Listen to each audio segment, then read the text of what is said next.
Welcome to This Explainer. Today, we are stripping away all those polite corporate buzzwords and venturing deep into the actual realities of the modern corporate jungle.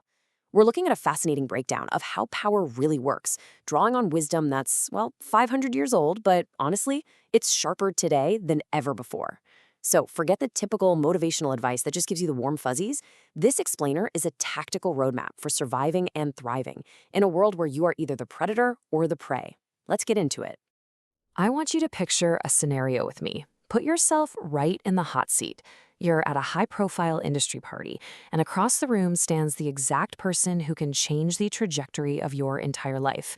We're talking your dream investor, a legendary CEO, or maybe a top-tier producer. Your heart is literally pounding against your ribs. Your palms are getting sweaty, and you suddenly realize you have exactly 2 minutes to make an impression. So what do you actually do? Okay, let's look at a pretty brutal comparison. The 99% take the approach on the left. They fold their hands, they act like a needy fanboy, beg for an opportunity, and start loudly listing off their achievements. Listen, if you do this, you have lost before the game even begins. Why? Because the harsh truth is that powerful people absolutely hate beggars. Desperation is a total repellent. The 1%, however, position themselves as strategic partners. They offer solutions. They totally understand that to play the game, you can never, ever look like you're desperate to be invited to the table.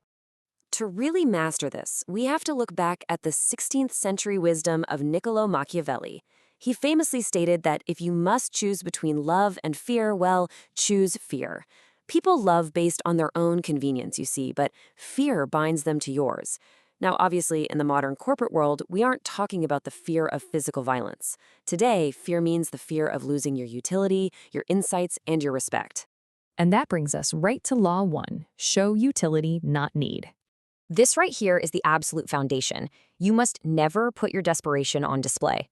When you go to a powerful person and complain or beg, you're projecting that you have nothing, and they have everything. You just become a burden. And busy, powerful people, they don't carry burdens. They brush them off. Let's contrast two types of professionals. We'll call them Rahul and Vikram. They both bump into the CEO in the elevator. Rahul immediately focuses on his low salary, his MBA, and literally begs for a promotion. By the time those elevator doors open, the CEO has entirely forgotten his name. Rahul is a beggar. Vikram, on the other hand, he casually mentions he noticed a 10% logistics loss in a new project and hands over a quick report on how to turn it into a profit within 2 months. Notice something? Vikram didn't ask for a single thing. He found a pain point and offered the cure. He made himself utterly indispensable. So once you understand utility, you need to know how to deploy it, which leads us to Law 2, scout the territory. Before you just jump right into the battlefield, you have to observe. A fatal mistake people make when they get near someone powerful is talking way too much about themselves. Talking incessantly just makes you look dangerously ordinary. Instead, you need to read the room. Observe quietly first, because every powerful person, no matter how wealthy or influential they are, is still just a human being with hidden insecurities and psychological hungers. What is it they're missing? Do they crave more money, more fame, or hey, maybe they're surrounded by yes men and are secretly desperate for just one honest opinion? When you uncover this hidden hunger, you can position yourself as the exact missing puzzle piece they've been looking for. Let's see how this builds in a historical context. Look at this timeline of the great Andrew Carnegie. Long before he was a massive titan of industry, he was a young worker who noticed his boss was incredibly stressed out by incoming telegrams.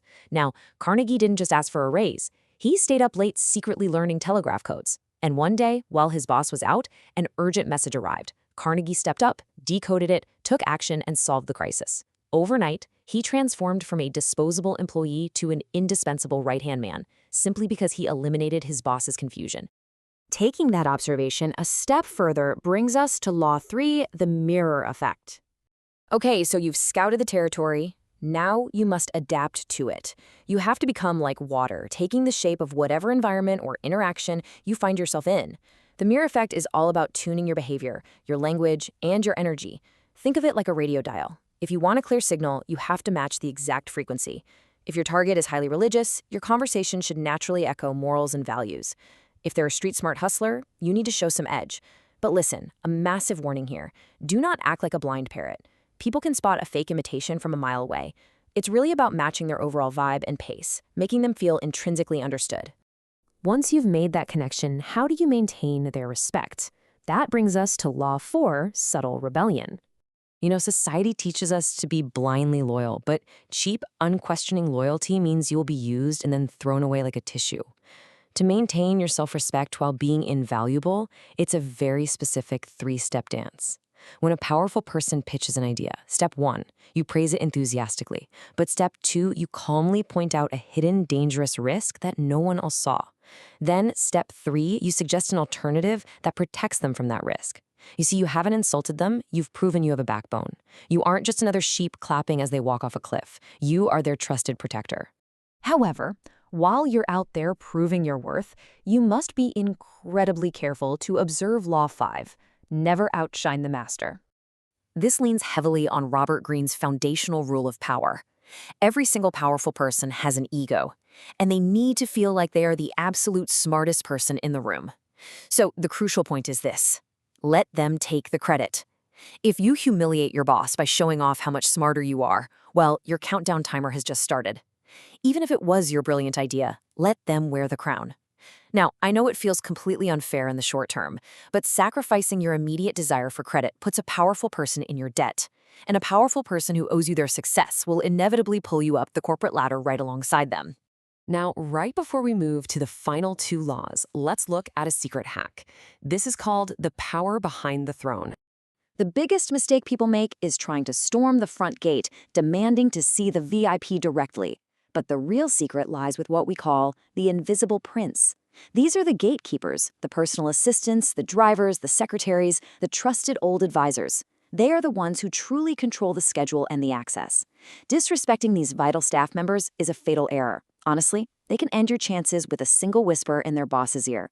Treat the gatekeepers with immense respect, solve their problems, and watch the main door just magically open for you.